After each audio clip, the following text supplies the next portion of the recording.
Self-improvement, it's gonna be lonely. Hi, I'm Sen. Welcome to this video and pag-usapan natin yung gaano ba ka-lonely yung self-improvement. Gaano ba ka-importante yung self-improvement? Napaka-importante ba? Self-improvement, it's gonna be lonely. Because you're so focused on yourself. Yung tipong gusto mo nang magbago kasi parang hindi ka na nag-grow. So, focus ka sa sarili mo na magbago, doing good habits, being a good man. Lahat gawin mo para lang sa self-improvement. Another thing is, you can't bring the closest people you know on this path. Kahit yung mga kakilala mo, mga kaibigan mo, pamilya mo, other mga kamag-anak mo, you can't bring them on this path. Because self-improvement is so hectic. Ikaw lang talaga. At mismong sarili mo lang ang madadala mo sa path na to. Kasi, when you invite someone, or even mga kaibigan mo, to self-improvement, hindi talaga sila sasama sa iyo.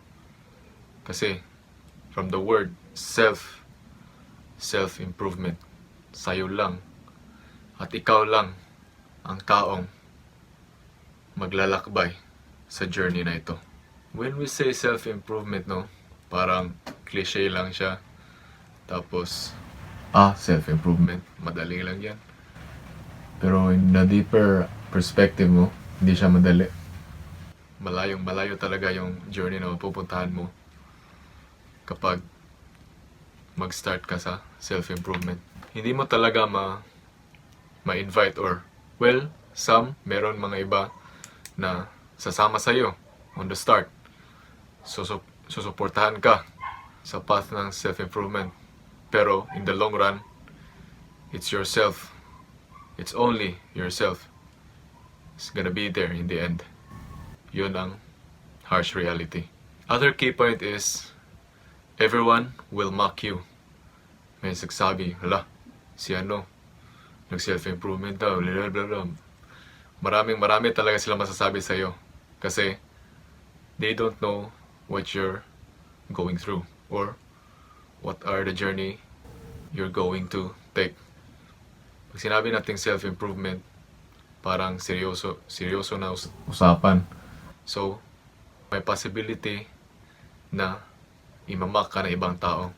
Kasi, lahat ng mga tao may masasabi at masasabi talaga sa iyo. Wala kang control doon. Kundi, yung control mo is yung sarili mo. Kung gusto mong subukan yung path ng self-improvement, the realest advice you will ever receive is to go alone. You'll be alone in this journey. At first, maraming magsusupport sa iyo. Tulad ng, "Oy bro, susuportahan kita nito kasi self-improvement eh." Pero, in the end, ikaw lang mag-isa. At doon mo marirealize, at first, suportado sila, like, let's say na parang 90%. Pero, in the long run, makakababa yung support. At saka, yung doubts is makakataas. Mas marami yung doubts kaysa sa support. So, that's reality. At hindi mo naman sila ma-control na, "Uy, suportahan mo ako kasi dito ako sa path na to, sa self-improvement."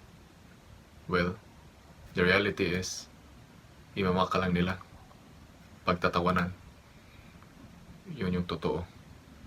Well, may iba naman na susuportahan ka, pero you can't depend on them because it's only yourself that can help you to this path of self-improvement.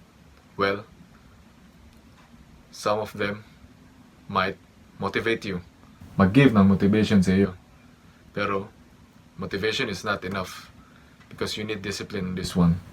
Disiplina ang sagot sa self-improvement, hindi motivation. Kasi yung motivation is mawawala lang. It will fade away. Discipline is the only key. And that's all you need. Discipline and yourself. That two things. It is a lonely road, but it is what it is. We can't control anything. What happens to us, what comes to us, and what's left to us. And also, they will always find a way to bring you down. Na make ng paraan para ibaba ka, hindi ka susuportahan. May mga tao talaga na may ipabato dyan sa iyo.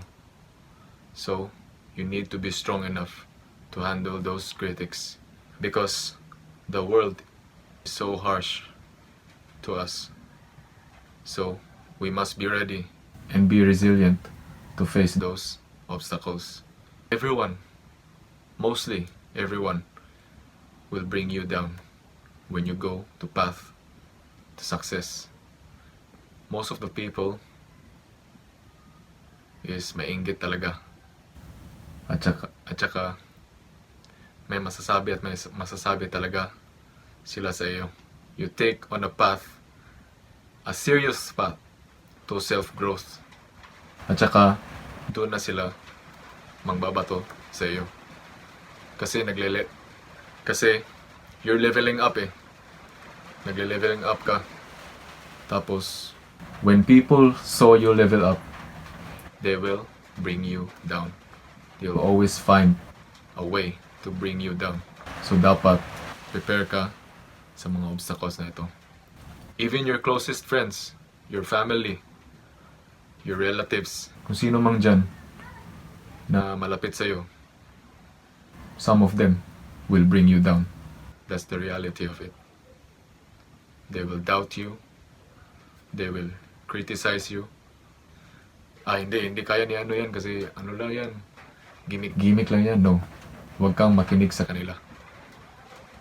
It's you versus you. Wala silang pake sa buhay mo.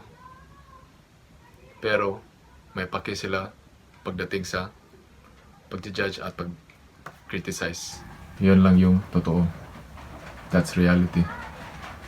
And that's how life runs. And also, be strong and resilient because when you take the path of self-improvement, maraming talagang challenges. That's the whole point. When you ask, when you pray to take this path on self-improvement, everything in this world will test you. Lahat ng bagay dito sa mundo, itetest ka talaga kung saan ka aabot. Hindi talaga madali. May mga challenges talaga tayo mag-face. So, that's why we must be strong and be resilient enough to face those challenges. We must focus in improving, not proving. Because you have nothing to prove kundi sa sarili mo. Sarili mo lang yung kalaban mo. It's you versus you. They might say na, ay, hindi mo yan kaya. Hindi mo yan kaya. Tigil ka na. Huwag ka makinig. Look at the reason bakit ka nagsimula sa self-improvement. The reason is to be the best version of you. The version of you that leveled up. The version of you that you hardly recognized. The version of you that they hardly recognized. Some says it might be selfish. Paano naging selfish yung Paano naging selfish yung self-development? Development nga, di ba? You want to level up, be better than yesterday. Tapos naging selfish pa. So, huwag kang makinig sa iba. Focus ka lang. As long as you're doing good, improving, not proving, that's all that matters. every time. By the time you do something, as long as you're improving, that's good. As long as nagle-level up ka, that's good. You have nothing to prove.